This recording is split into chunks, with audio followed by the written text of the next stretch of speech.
అనామిక అయితే ఇలా అంటూ ఉంటుంది. ఈ భాగవతం ఎప్పటినుంచి జరుగుతుంది చెప్పండి. అసలు మీరు స్నేహం అంటున్నారు. మీ ఇద్దరు ప్రైవసీగా కలవాల్సినారు. ఒకే రూమ్‌లో కలవాల్సినంత అవసరం ఏంటి?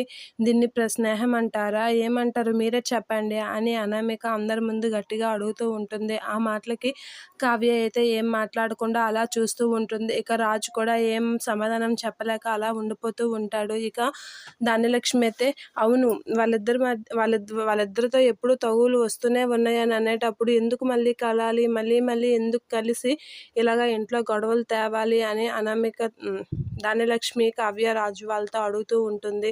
అయినా వాళ్ళిద్దరూ అక్కడికి కలవాల్సినంత అవసరం ఏంటి, అక్కడ ఏంటి పని ఉంది వాళ్ళకి, అక్కడికి ఎందుకు వెళ్ళారు అని అంటూ ఉంటుంది. ఆ మాటలకి కనకం వాళ్ళిద్దరి మధ్య ఎటువంటి సంబంధం లేకపోతే ఎందుకు కలుస్తారు అని అంటే, ఎందుకు కలుస్తారు అని కనకం గట్టిగా అంటూ ఉంటుంది. ఆ మాటలకి నువ్వు కనుక్కున్నావా అని అడుగుతూ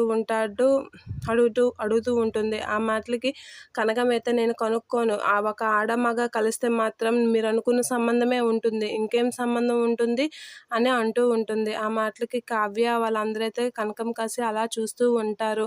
స్నేహం కాక ఇంకేం సంబంధం ఉంటుంది, మీరు అనుకున్న సంబంధం తప్ప ఇంకే సంబంధము ఉండదు అని చెప్పి కనకం అంటూ ఉంటుంది. వాళ్ళు అక్కడికి ఎందుకు వెళ్ళారో మీరు కనుక్కున్నారా అని అనామిక అడుగుతూ ఉంటుంది. నేను కనుక్కోను అని గట్టిగా అంటూ ఉంటుంది కనకం. ఆ మాటలకి రాజు అయితే గట్టిగా గసిరేస్తూ ఉంటాడు. ఆపండి అసలు ఇక్కడ మీ గోల అని గట్టిగా ఆపేస్తూ ఉంటాడు. ఆ మాటలకి కనకం అయితే కామ్ అయిపోతూ ఉంటుంది.